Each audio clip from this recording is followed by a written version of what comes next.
Hello, my name is Artis Holcomb, and if you've ever had a sister smile in your face while stealing everything behind your back, then you might understand why I'm telling this now. My sister Venna, America's sweetheart in red heels, publicly humiliated me at a fashion event, called me a burden, a nobody. But that wasn't the worst part. She stole my design, presented it as hers, lied on camera, had me erased from the show lineup while the world applauded her. But then, something shifted. Someone saw what she didn't hide well enough. The truth. And when it surfaced, she had no words left. What happens when the one who's supposed to protect you is the one who burns you down?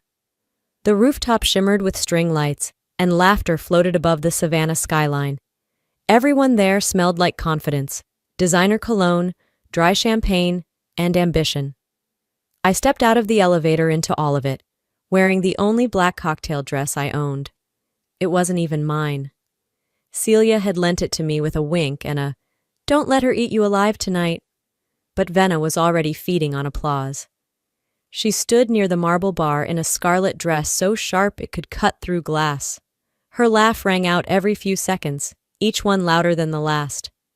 I watched as photographers angled for her attention, as if she were the only woman in the building holding a legacy.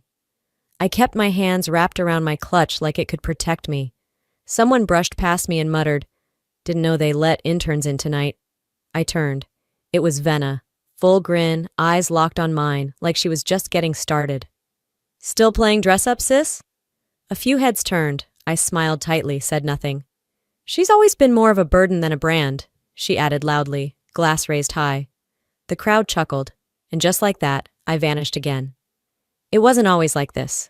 There was a time, years ago, when Venna and I used to share the same studio table. We'd sketch side by side, argue over fabric swatches, compete over who could spot trends first. But somewhere between our mother's funeral and Venna's first big contract, something shifted. Her spotlight widened. Mine evaporated.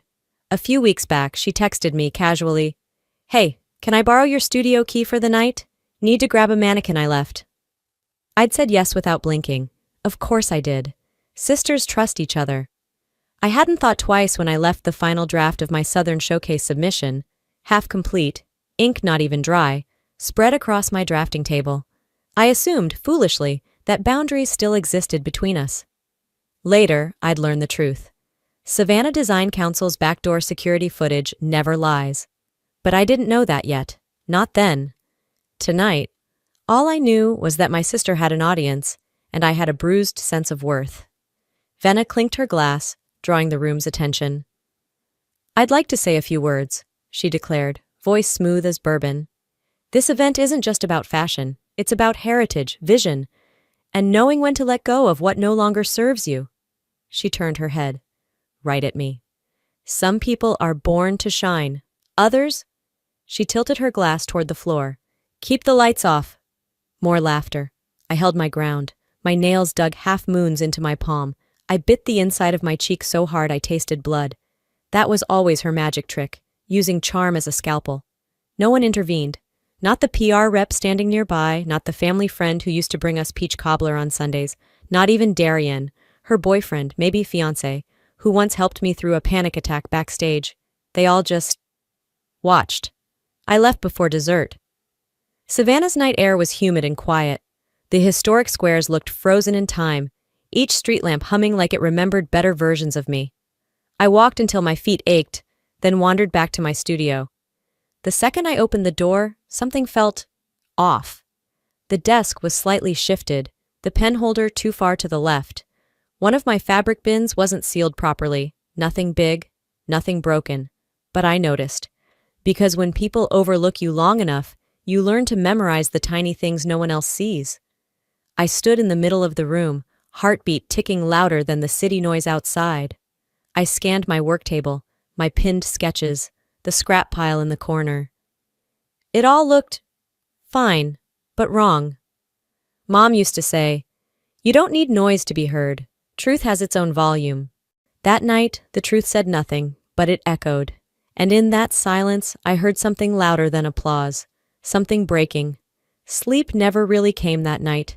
I laid on the couch in my studio, fully dressed, shoes still on, staring at the ceiling fan as it hummed a slow rhythm. The shadows shifted with each spin, like they were trying to tell me something I hadn't yet caught. I hadn't touched my phone, hadn't touched my sketchpad. I just waited. For what? I didn't know. Maybe morning. The sun rose without ceremony, just a pale glow creeping over the windowsill. I finally sat up and checked my email. The official Southern Designers Showcase portal had updated its page. I clicked refresh once, then twice. By the third time, I realized what was missing. My name? Gone. Erased from the list like I'd never existed. I blinked at the screen, then scrolled again. Maybe it was a technical error. Maybe I was listed under the wrong category. No, it was deliberate. My phone nearly slipped out of my hands as I dialed the committee office. It rang twice before a young, overly calm voice answered. Southern Designers Showcase, this is Alana speaking. Hi, yes, this is Artis Holcomb. I was on the confirmed lineup for the showcase. I just checked the portal and my name isn't there anymore. Can you tell me what's going on? A pause. Then, there was a conflict of originality. A complaint was filed against your submission last night. Your registration's been placed on temporary suspension pending review. My chest tightened. Filed by who? I'm not authorized to disclose that. Thank you for your understanding. Click. I stared at my phone as if it might apologize. It didn't. It just sat there, cold and silent in my palm. I tried calling Celia next, my friend, my mentor, my last sliver of connection to the committee, straight to voicemail. I left a message, short and shaking. Please call me, something happened. Then I texted Darian. Do you know what Vena's doing? Did she say anything about my submission? No reply. The message stayed unread. For a while I just stood in the middle of the studio, surrounded by my own dreams. But they didn't feel like mine anymore. The room felt invaded, familiar but violated, like something had passed through and left behind an echo. Then came the knock. No, scratch that. Not a knock. A shove. Like something had been forced under the door. I turned slowly, heart already pounding. A yellow envelope. No return address. No handwriting. Just there, like a dare. I bent down, picked it up. Inside was a single sheet of printed paper and a grainy image. No signature. No explanation. Just 6 words. Walk away quietly. You won't win. And below that, a photocopy of my original design. My sketch. Only my watermark was gone. The little swirl of my initials, the date stamp, even the digital thread count overlay, erased. I read the sentence again. Walk away quietly. I crumpled the page in my hand, then forced myself to uncrumple it. I needed it. Evidence. Proof. But more than that, I needed to understand just how deep this went. I turned to my computer and opened the folder marked Showcase Final. All my original files were still there, time-stamped, layered, annotated, mine. But none of it felt safe anymore. I sat down at the desk and stared at the screen. At first, I tried to go through the motions. Open, copy, export, pretend like I had control. But the longer I stared, the more the doubt grew teeth. What if they were right? What if I had already lost? Before the first stitch was sewn, before the first sketch was inked. I could still hear Vena's voice from the night before. Some people are born to shine. Others, keep the lights off.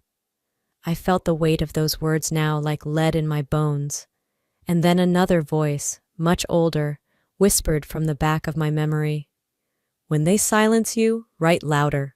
My old mentor once told me, don't fight for attention, fight for your name. I breathed in, clicked save, and just as I stood to grab my notebook, I saw it again, my desk drawer, just barely cracked open.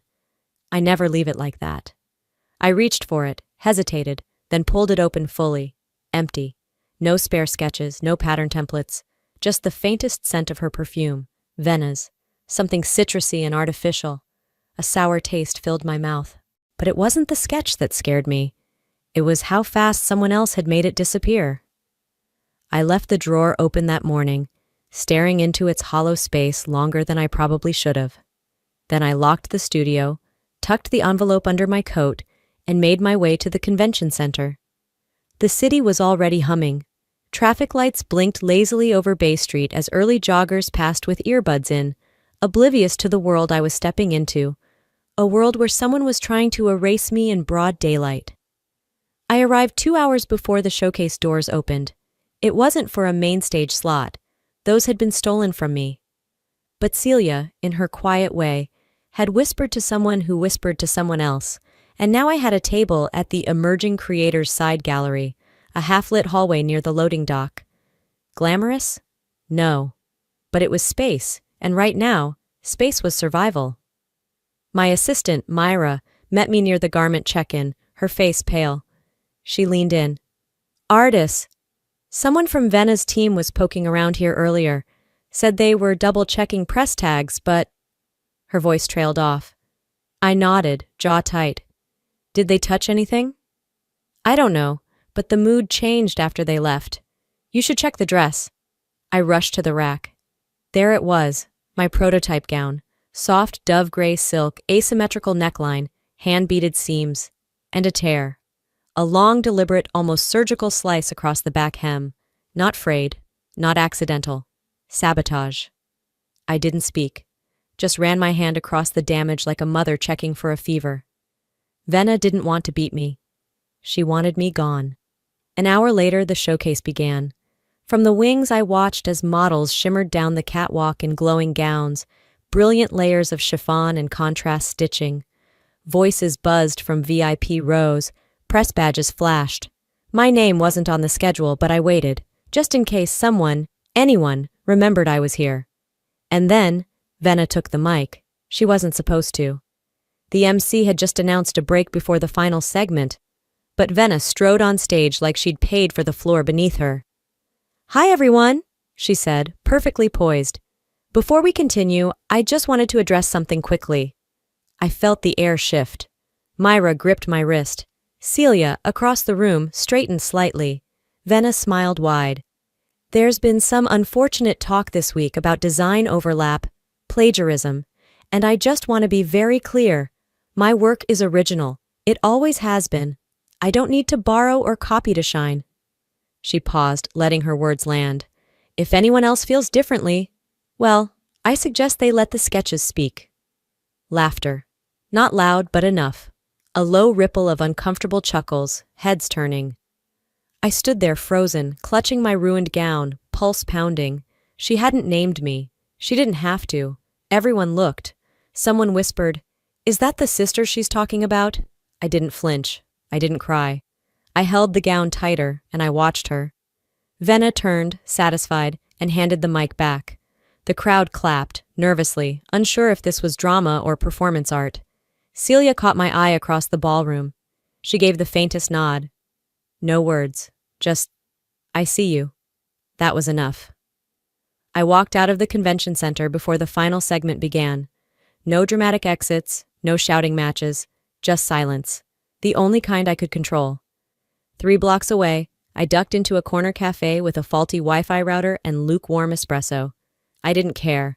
I opened my laptop, connected to my cloud, and started downloading. Time-stamped sketch files, email exchanges, studio access logs, security footage thumbnails. Every thread I thought might matter. Every receipt she thought I didn't keep. And then, finally, my smile returned. Small, barely there. But it was real. Because she may have stolen my sketch, but I kept something she didn't know existed. Proof. I stayed in that cafe until the sun dipped below the rooftops, casting long gold shadows across the sidewalk. I didn't want to go home. Not because I feared what waited, but because I didn't want to face the silence in my apartment just yet. Silence wasn't safety anymore. It was reminder.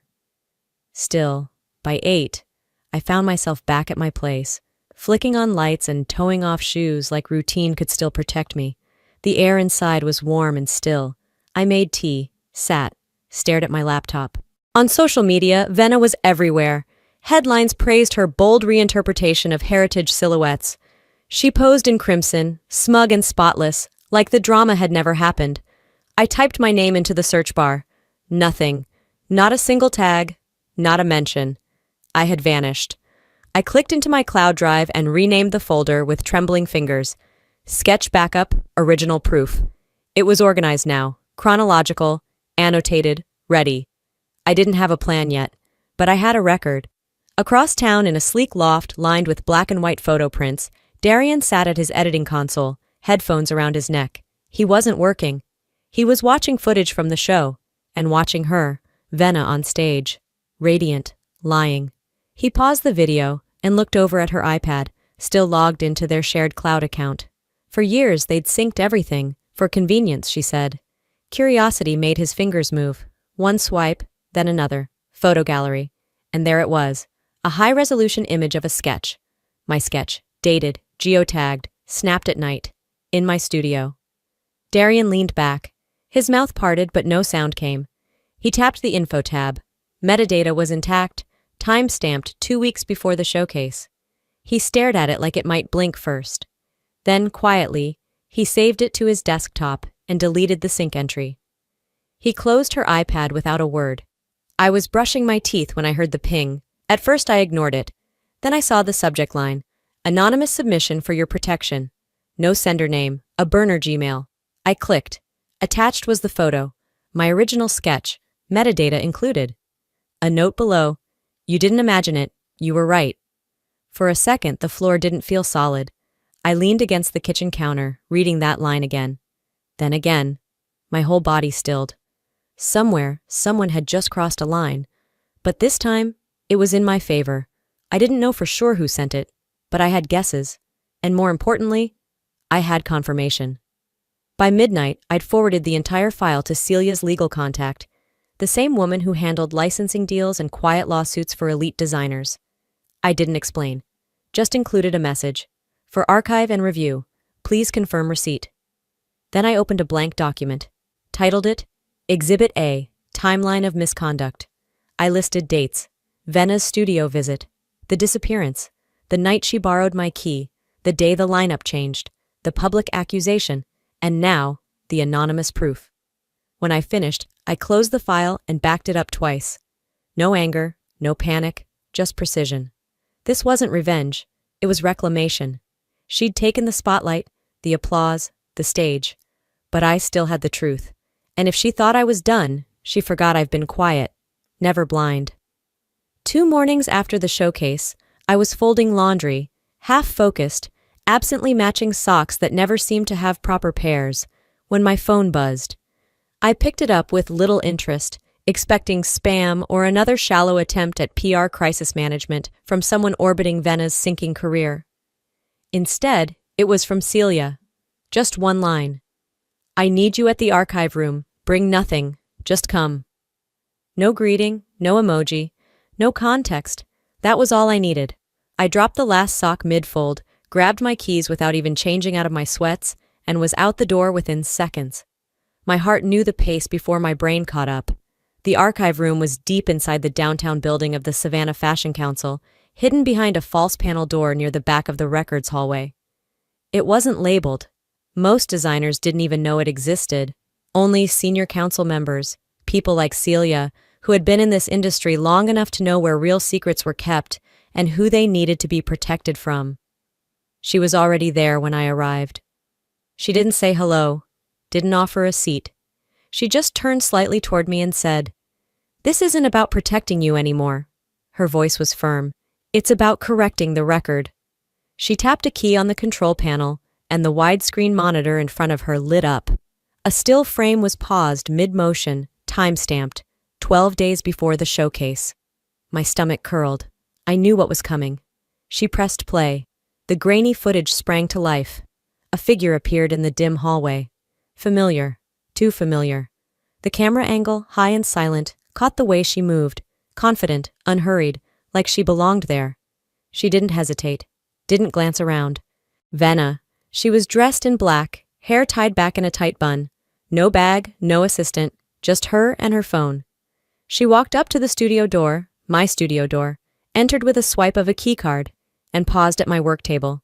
Then, with the ease of someone who had done this before, she raised her phone and began to snap pictures. Not just glances, not inspiration shots, zoom-ins, close-ups, angles of specific details, the grain of a hemline sketch, the inked neckline curve, my initials, my hand. She took them all. She moved across the room methodically, capturing every angle of the final draft I'd been working on for weeks. the design I hadn't even shown to Celia yet, the design that I thought was safe in the one space that belonged to me. She backed out of the room 10 minutes later, expression unreadable. The video paused again, frame perfect, on her face as she turned to look directly at the camera. Not smiling, just blank, unbothered. Celia spoke quietly, like her voice didn't want to disrupt the wait in the room. She thought no one would check the backup servers. I stood completely still, every muscle in my body locked. That's it, I thought. Then I said it out loud. That's it. Celia turned to me and nodded. It's more than enough.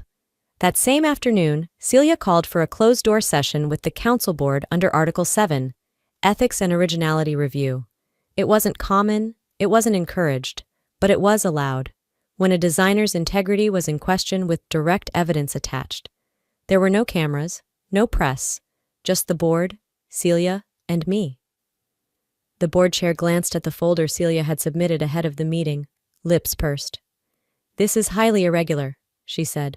Not accusatory, but cautious. Celia didn't flinch. "So is theft," she replied flatly.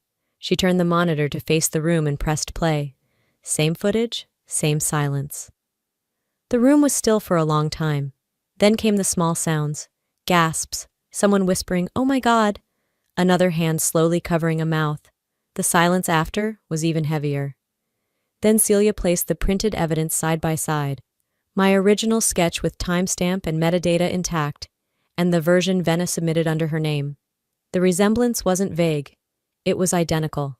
The head of judging, a woman I had once interned for, who hadn't looked me in the eye since the showcase, adjusted her glasses and stared for a long time.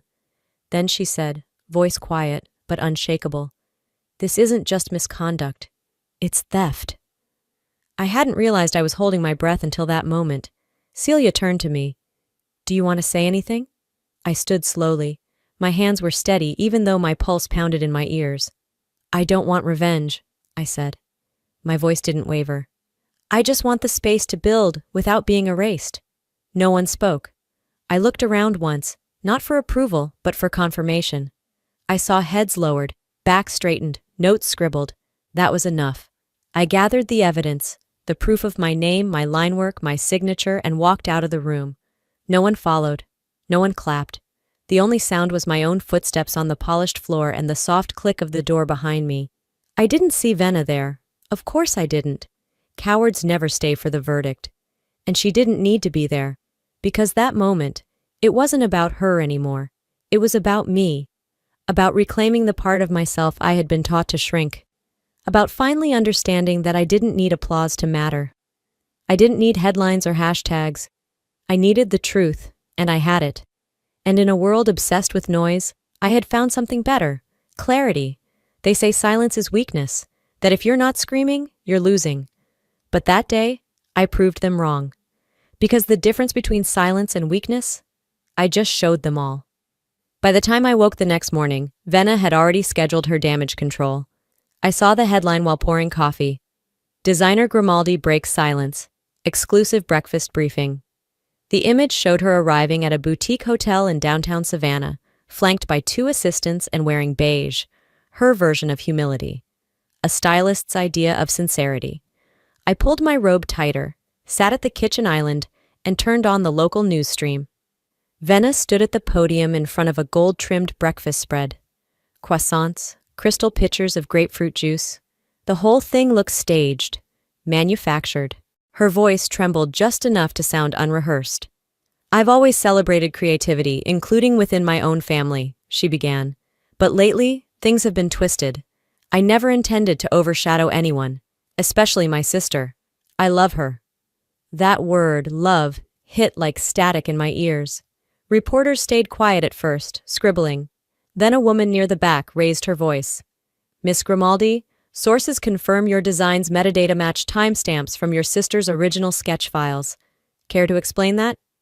Venna's face stayed still, lips slightly parted like a caught actress mid-scene. Another reporter followed up. "Is it true security footage places you at Miss Holcomb's studio late at night without her present?" Venna glanced to her assistant, then back to the room. "That footage was taken out of context. I was..." collecting something I left behind.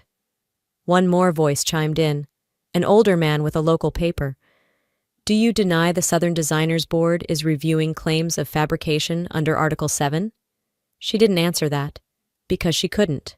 The clip ended, but the unraveling didn't. By lunch, the hashtag #Sketchgate had trended nationwide. The comments weren't kind. Imagine stealing from your own sister and still booking press brunches. If your talent's real, why steal? Designs fade, character lasts. Brands began pulling out fast. One by one, they posted statements on social media, some generic, others pointed. We believe in originality. Effective immediately, we are no longer affiliated with Miss Grimaldi. Our campaigns stand for integrity. We've removed all digital assets featuring Miss Grimaldi. By mid-afternoon, her photos vanished from fashion house websites. Event posters were updated. Scheduled interviews were postponed indefinitely. She wasn't canceled. She was erased. I watched it all unfold from the quiet of my living room. No cheering, just sipping cold coffee and letting the silence breathe. My phone buzzed. Celia. You didn't need to speak, the truth shouted. I replied with a single heart emoji, then opened my laptop again. This time, not for defense, for design. A new folder, a new concept, something raw, personal, called Quiet Forms. Just lines and intention, for now. That evening, an email landed in my inbox. Subject: Reallocation Southern Designer Series from campaigns@southdesiree.com. Dear Artis Holcomb, in light of confirmed authentication records, we've adjusted contributor credits across our seasonal campaign. Your original designs have been reinstated. Thank you for your patience, campaign director. Below it was a digital flyer with my sketch, my name, my watermark. I didn't cry. I didn't text anyone. I just leaned back and exhaled like I hadn't in weeks. Later that night, Venna posted something vague to her public account. When the knives come from your own blood, the cut hits marrow. The comments weren't buying it. Try blaming your own mirror. Nobody stabbed you, girl. You slipped on your own fake story. I didn't respond, never planned to, because I didn't take her down. She walked off the edge herself. A week passed. Savannah had shifted seasons behind my back. The late summer heat softened, and each morning smelled more like cedar and metal paint. I stood outside the storefront, my storefront, brushing the final coat of navy blue onto the wooden sign that would soon read, Artis Holcomb Studio. The lettering was clean, confident. I had measured it 4 times, just to be sure. A gust of wind lifted the edge of the drop cloth near the door. I reached for it, and heard a voice I hadn't planned on hearing again. You always did like your name in quiet places. I didn't turn. Not right away. I knew the sound of her voice, even without the usual layers of performance. This was Venna. No makeup, no camera flashes, no curated charm. Just her, in worn jeans and a pale cardigan that swallowed her frame. What are you doing here? I asked, still holding the paintbrush mid-air. I figured you wouldn't answer a message, so I came. I finally looked at her. Her eyes were ringed in the kind of tired that doesn't sleep off. I said nothing. I'm not here to cause anything. She shifted her weight. I don't really have anyone else to come to. I laid the brush down across the top of the paint can and wiped my fingers on a cloth. She continued before I could stop her. I lost it all. The contracts, the invites. Darian moved out 3 days ago. Said he needed space to her exam and trust. She forced a bitter smile. Guess I've been inspiring a lot of soul-searching lately. I leaned against the doorway and crossed my arms. I messed up, she added, softer. Not just with you, but mostly with you. I waited. That wasn't the end of it. I got caught up. I panicked. People forget fast, Artis. If you're not loud, you disappear. Her words tasted of rehearsed regret, like something polished in a mirror before showing up at my door. Do you know how many times I've had to defend myself this week? She asked, as if I might be sympathetic. And no one listens. Not anymore. Not after that tape. That stupid tape. I raised an eyebrow. She dropped the performance. I need help, she said flatly. Money, a way back in. I know you're opening this place. Maybe there's something I could do here. Admin stuff, back office, or something. That did it. You're not serious. I am, she said, finally meeting my eyes. I'm asking. I wouldn't if I had another option. I walked over to the bench by the sidewalk and sat down slowly. The afternoon sun stretched long shadows across the brick. You didn't just mess up, Venna, I said, voice steady. You burned bridges while I was still standing on them. I said I'm sorry. I shook my head. No, you said you lost everything. You said you were scared of being forgotten. You said you need help. But none of that is an apology. It's a pitch. She took a step forward, defensive. You think I'm lying? I think you're desperate, I answered. And I think you're still trying to spin survival into sympathy. Her face tightened. I didn't destroy your reputation, I said, standing. You handed it over with both hands. And now you want me to fix it? You're my sister, she snapped. Exactly, I said. And you've weaponized that word so many times it's lost all meaning. A beat of silence. So that's it? She asked. You're just going to leave me out here? No, I said, picking up the paintbrush again. I'm going to finish this sign, then open my store, then live a life I built without having to step over anyone. She scoffed. Wow, look at you. I paused, then looked her in the eyes. No, I said again. Look at you. You came here thinking the same silence you mocked me for would now become your safe space. Her mouth parted, but no words came. She turned finally, took a few steps, then stopped. So this is who you are now? She muttered, almost to herself. I stared back at my sign, brushing the last corner. No, I said. This is who I always was. You just never looked long enough. She walked away slowly. No last insult, no slam of a car door, just her, shrinking with each step, until the corner swallowed her whole. And for once, I didn't ache watching her leave. A few days had passed since Venna showed up at my doorstep, stripped of makeup, and wrapped in regret that smelled more like desperation than apology. The boutique was nearly ready now, shelves lined with carefully folded fabrics, every price tag handwritten with a steady hand that no longer trembled.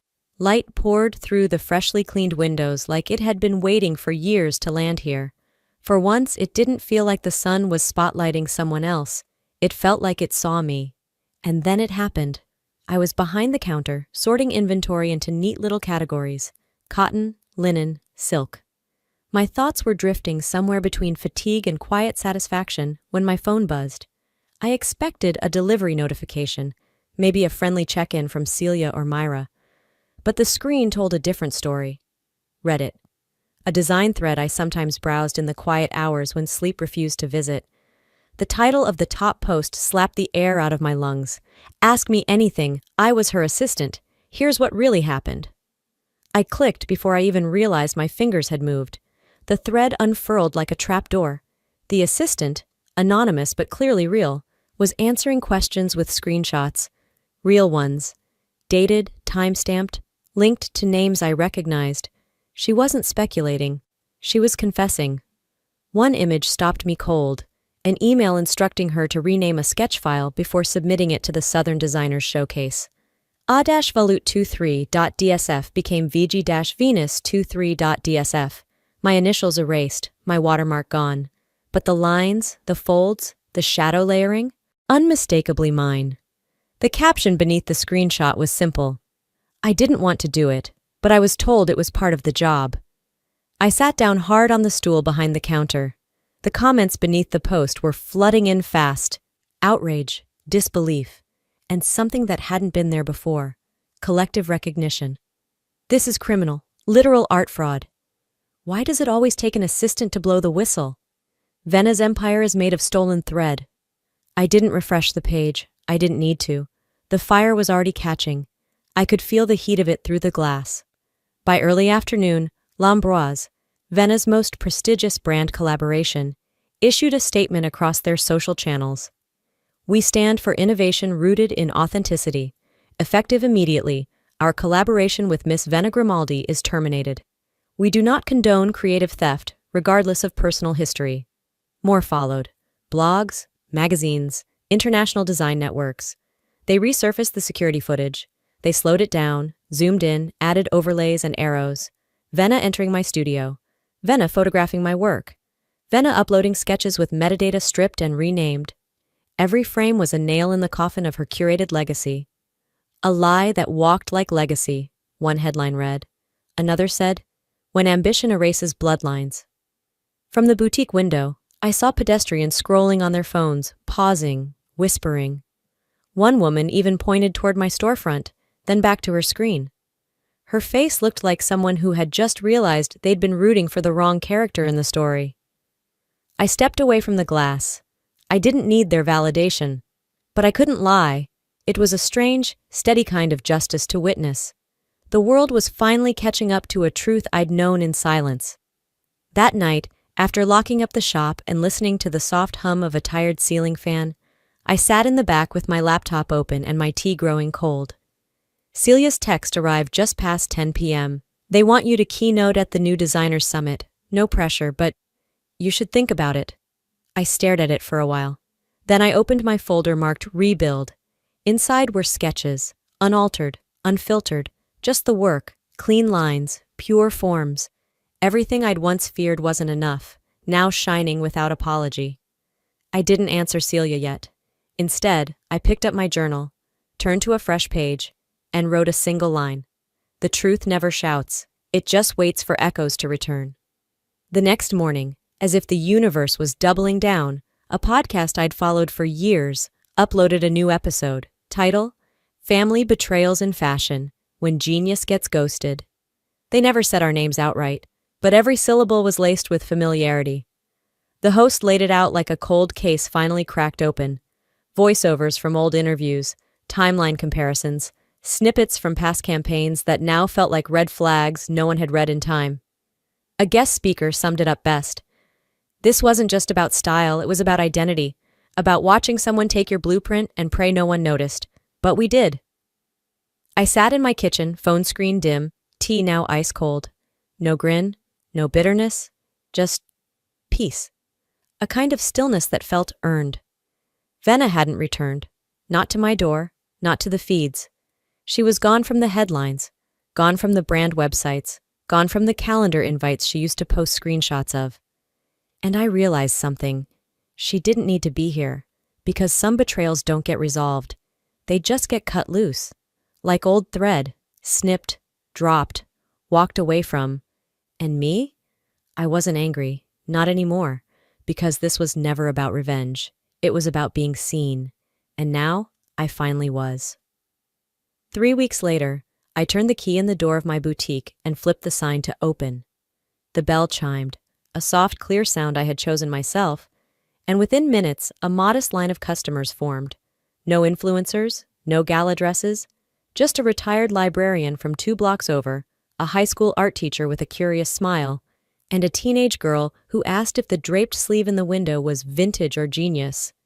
I told her, maybe both. The first purchase was a simple linen wrap blouse, $42, paid in cash. It wasn't about the money, it was about the receipt. My name, finally printed above the barcode, not buried in the footer. Later that afternoon, while I was restocking scarves, a delivery truck pulled up. The driver dropped off a plain white envelope. No stamp, no return address, no handwriting on the front, just, to the owner, printed in stiff block letters. Inside was a single folded card. The handwriting looked rushed, not shaky, determined, familiar in a way that made my stomach pause. I lost myself chasing what was never mine. I hope someday you'll see that letting go wasn't weakness. It was the only thing I had left. No name. But I didn't need one. I tucked the card into the bottom drawer of my desk, beneath an old sketch pad and a packet of dried lavender I never used. I didn't cry. I didn't smile either. Some closures don't call for emotion, they ask for stillness. That night, I stayed late at the boutique. Not because I had to, but because I wanted to. Under one of the unused bolts of fabric in the corner, I found a small, yellowed envelope. I remembered tucking it there years ago, when I moved out of the family house. The handwriting on this one was unmistakable. My mother's. Inside was a letter written in long cursive lines. Sweetheart, you don't owe the world a performance. You don't need to scream to be heard. Just make things that last, and they will. The applause fades. What's left is what you build with your hands, and your hands have always known the truth. Love, Mom. I pressed the letter flat and slid it into a small silver frame. Set it near the register where customers could see. But not too easily. It was mine before it was theirs. The next morning, as I dusted the shelves, a woman came in with a curious expression. She looked at the framed letter, then the sketches on the wall. "Is this your first store?" she asked gently. I thought for a second.